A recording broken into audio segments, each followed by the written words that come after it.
जय भीम मित्रों, आज हम एक ऐसे मुद्दे पर बात करने जा रहे हैं जो केवल एक मूर्ति की स्थापना का सवाल नहीं है, बल्कि यह हमारे संवैधानिक मूल्यों, सामाजिक न्याय और बहुजन समाज के आत्मसम्मान की लड़ाई का प्रतीक है। ग्वालियर हाईकोर्ट परिसर में बाबा साहेब भीमराव अंबेडकर की मूर्ति स्थापना को लेकर जो विवाद खड़ा हुआ है, वह केवल एक स्थानीय घटना नहीं है।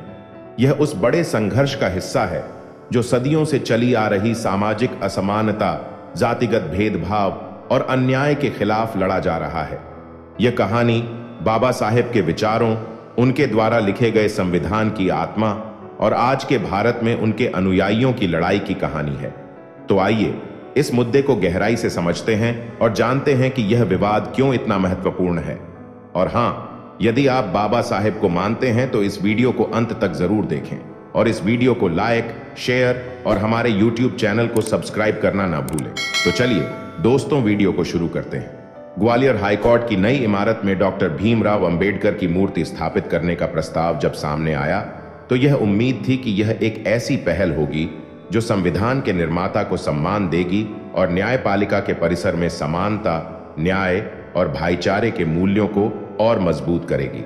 लेकिन इसके बजाय यह प्रस्ताव एक तीखे विवाद का कारण बन गया।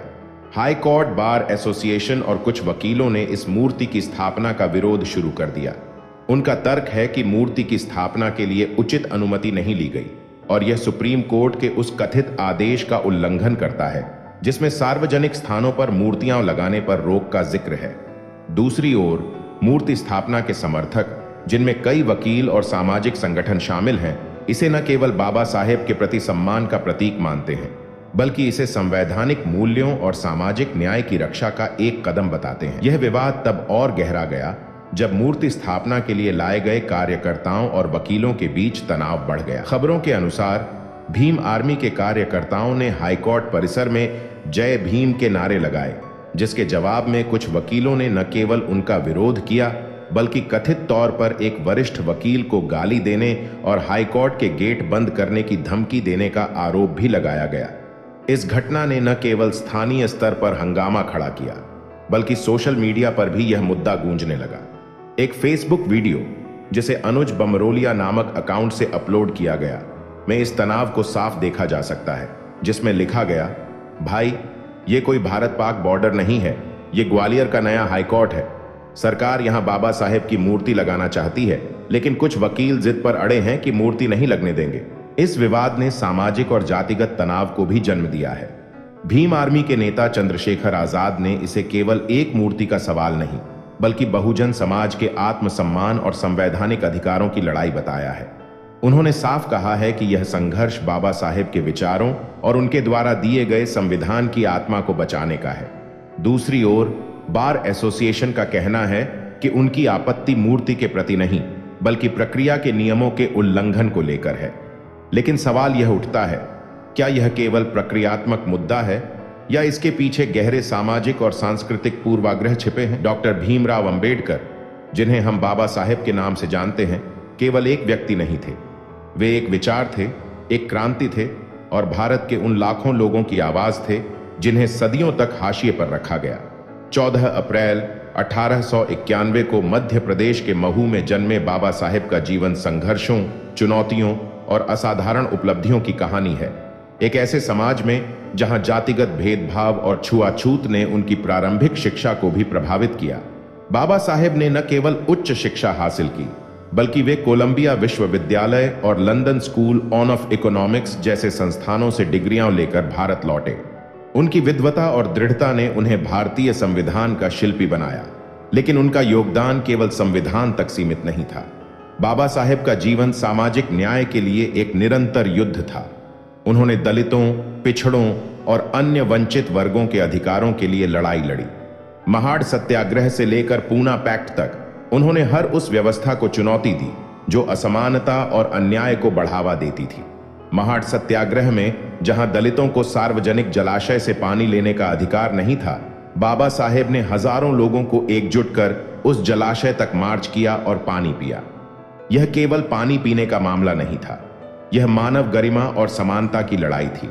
इसी तरह पूना पैक्ट के जरिए उन्होंने दलितों के लिए अलग निर्वाचन की मांग को छोड़कर उनके लिए आरक्षित सीटों की व्यवस्था सुनिश्चित की, जिसने भारतीय राजनीति में वंचित वर्गों की भागीदारी को मजबूत किया।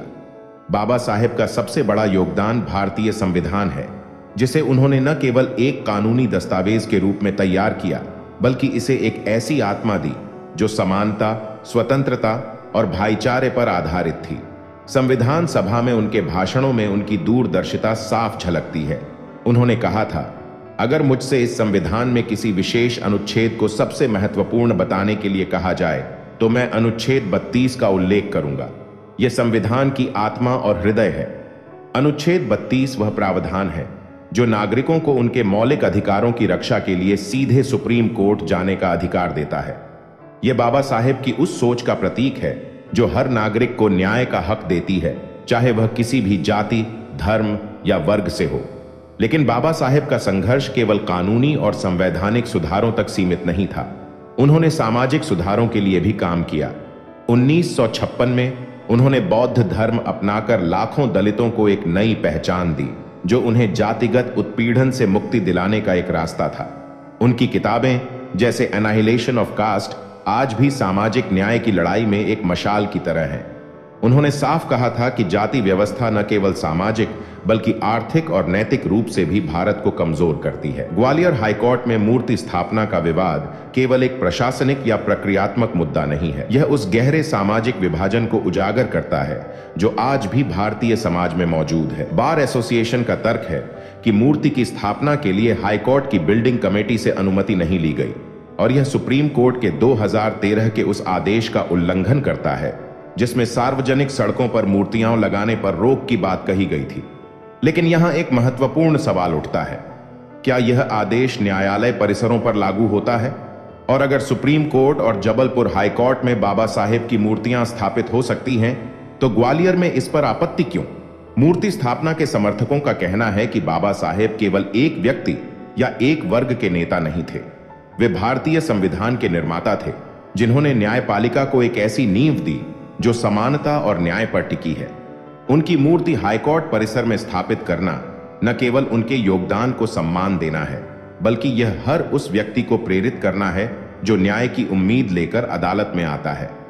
अधिवक्ता धर्मेंद्र कुशवाहा ने कहा है, बाबा साहेब भारत रत्न हैं। उन्होंने संविधान की रचना की। उनकी मूर्ति हाईकोर्ट में लगाने से लोगों को संविधान के जरिए न्याय मिलने की प्रेरणा मिलेगी। दूसरी ओर बार एसोसिएशन के अध्यक्ष पवन पाठक का कहना है कि मूर्ति की स्थापना के लिए कोई टेंडर जारी नहीं किया गया और यह कार्य भ्रष्टाचार के पैसे से किया जा रहा है। उन्होंने यह भी कहा कि जिस स्थान पर मूर्ति लगाई जा रही है वहां पहले से ही ऑपरेशन सिंदूर के तहत तिरंगा फहराया गया है और राष्ट्रीय ध्वज से बड़ी कोई मूर्ति नहीं हो सकती। लेकिन यह तर्क कई सवाल खड़े करता है। क्या तिरंगे का सम्मान और बाबा साहेब की मूर्ति का सम्मान एक दूसरे के विरोधी हैं? और अगर यह प्रक्रियात्मक मुद्दा है तो क्या इसे बातचीत और सहमति से हल नहीं किया जा सकता? इस विवाद ने सामाजिक तनाव को और बढ़ा दिया है। भीम आर्मी के कार्यकर्ताओं पर कथित तौर पर हमला और पुलिस की मौजूदगी में धक्का मुक्की की घटनाएं इस बात का संकेत हैं कि यह मुद्दा अब केवल मूर्ति तक सीमित नहीं रहा। यह जातिगत तनाव और सामाजिक असमानता की गहरी खाई को दर्शाता है। चंद्रशेखर आजाद ने इस मुद्दे को बहुजन समाज के आत्मसम्मान से जोड़ा है। उन्होंने कहा है, यह सिर्फ एक मूर्ति नहीं है, यह हमारे इतिहास, हमारे आत्मगौरव और संविधान की आत्मा की रक्षा का संघर्ष है। उनकी यह बात उन लाखों लोगों की भावनाओं को व्यक्त करती है जो बाबा साहेब को न केवल एक नेता बल्कि अपनी गरिमा और अधिकारों के प्रतीक के रूप में देखते हैं। चंद्रशेखर आजाद, जिन्हें रावण के नाम से भी जाना जाता है, आज के दौर में बाबा साहेब के विचारों को आगे ले जाने वाले एक प्रमुख युवा नेता है। भीम आर्मी, जिसका गठन उन्होंने 2014 में किया था, दलितों और अन्य वंचित वर्गों के अधिकारों के लिए एक मजबूत मंच बन चुका है। ग्वालियर के इस विवाद में उनकी भूमिका महत्वपूर्ण रही है। उन्होंने न केवल मूर्ति स्थापना का समर्थन किया बल्कि इसे एक बड़े सामाजिक और संवैधानिक आंदोलन का हिस्सा बनाया। चंद्रशेखर का कहना है कि यह विवाद केवल एक मूर्ति का नहीं है, बल्कि यह उस मानसिकता के खिलाफ है जो बाबा साहेब के विचारों और उनके द्वारा स्थापित संवैधानिक मूल्यों को दबाने की कोशिश करती है। उन्होंने यह भी चेतावनी दी है कि अगर इस तरह के अन्याय को चुपचाप सहन किया गया तो यह भविष्य में और बड़े उत्पीड़न का कारण बन सकता है। उनकी यह बात उस ऐतिहासिक प्रतिरोध की याद दिलाती है जो बाबा साहेब ने अपने जीवन में किया था। सोशल मीडिया पर इस मुद्दे ने और जोर पकड़ा है। कई यूजर्स ने इसे जातंकवाद का नाम दिया है, जिसमें बार एसोसिएशन के कुछ वकीलों को जातिगत आधार पर बाबा साहेब की मूर्ति का विरोध करने का आरोप लगाया गया है। एक एक्स पोस्ट में लखन मीना 1970 ने लिखा, ग्वालियर हाईकोर्ट की नई बिल्डिंग में बाबा साहेब अंबेडकर की मूर्ति लगाने के आदेश का हिंदू वकील विरोध कर रहे हैं। हमारी सेना आतंकवाद से लड़ने में सक्षम है, लेकिन जातंकवाद के खिलाफ हमें खुद लड़ना होगा। यह पोस्ट उस गहरे सामाजिक असंतोष को दर्शाती है जो इस विवाद ने पैदा किया है। यह विवाद हमें एक बार फिर यह सोचने पर मजबूर करता है कि बाबा साहेब के विचार और उनका संविधान आज भी कितने प्रासंगिक हैं। भारत का संविधान केवल एक कानूनी दस्तावेज नहीं है, यह एक सामाजिक क्रांति का दस्तावेज है जो हर नागरिक को समानता, स्वतंत्रता और गरिमा का अधिकार देता है। लेकिन क्या हम वाकई में उन मूल्यों को जी रहे हैं? जब एक संविधान निर्माता की मूर्ति को न्यायालय परिसर में लगाने पर इतना विवाद हो सकता है, तो यह सवाल उठता है कि क्या हम उनके द्वारा दी गई समानता की भावना को सही मायने में स्वीकार कर पाए हैं? सामाजिक न्याय का मतलब केवल कानूनों का पालन करना नहीं है, यह एक ऐसी मानसिकता की जरूरत है जो हर व्यक्ति को बिना किसी भेदभाव के सम्मान दे। बाबा साहेब ने अपने जीवन में बार बार इस बात पर जोर दिया था कि सामाजिक परिवर्तन तभी संभव है जब हम अपने मन में बसी असमानता की दीवारों को तोड़ें। ग्वालियर का यह विवाद हमें यह याद दिलाता है कि उनकी यह लड़ाई अभी खत्म नहीं हुई है। चंद्रशेखर आजाद और उनके जैसे अन्य नेताओं का प्रतिरोध इस बात का प्रतीक है कि बाबा साहेब का सपना अभी भी जिंदा है। यह सपना एक ऐसे भारत का है जहां कोई भी व्यक्ति अपनी जाति, धर्म या सामाजिक स्थिति के कारण हाशिए पर न रहे। लेकिन इस सपने को साकार करने के लिए हमें एकजुट होकर अन्याय के खिलाफ खड़ा होना होगा। जैसा कि चंद्रशेखर ने कहा, चुप रहना अन्याय का साथ देना है। ग्वालियर हाईकोर्ट में बाबा साहेब की मूर्ति का विवाद केवल एक स्थानीय घटना नहीं है, यह उस बड़े संघर्ष का हिस्सा है जो भारत को एक समतामूलक और न्यायपूर्ण समाज बनाने के लिए लड़ा जा रहा है। यह विवाद हमें यह सोचने पर मजबूर करता है कि क्या हम वाकई में बाबा साहेब के सपनों का भारत बना पाए हैं? क्या हम उनके द्वारा दी गई संवैधानिक आत्मा का सम्मान कर रहे हैं? साथियों, यह समय चुप रहने का नहीं है, यह समय है एकजुट होकर बाबा साहेब के विचारों को आगे ले जाने का। यह समय है उस संविधान की रक्षा करने का जिसने हमें समानता और न्याय का अधिकार दिया। ग्वालियर में यह मूर्ति केवल पत्थर की मूर्ति नहीं है, यह हमारे आत्मसम्मान, हमारे इतिहास और हमारे भविष्य का प्रतीक है। आइए हम सब मिलकर इस संघर्ष में शामिल हों और यह सुनिश्चित करें कि बाबा साहेब का सम्मान और उनके विचार हर कोने में गूंजे। दोस्तों, इस विषय पर आपकी क्या राय है? क्या यह मूर्ति ग्वालियर हाईकोर्ट में लग पाएगी? क्या यह विवाद हमें एक बेहतर समाज की ओर ले जाएगा? अपनी राय हमें कमेंट बॉक्स में जरूर बताएं। और अगर आपने अभी तक हमारे YouTube चैनल को सब्सक्राइब नहीं किया है तो अभी सब्सक्राइब करें और वीडियो को लाइक करें और इसे अपने दोस्तों के साथ शेयर करें। वीडियो को पूरा देखने के लिए आपका बहुत बहुत धन्यवाद। फिर मिलते हैं अगली वीडियो में, तब तक के लिए जय भीम, जय संविधान।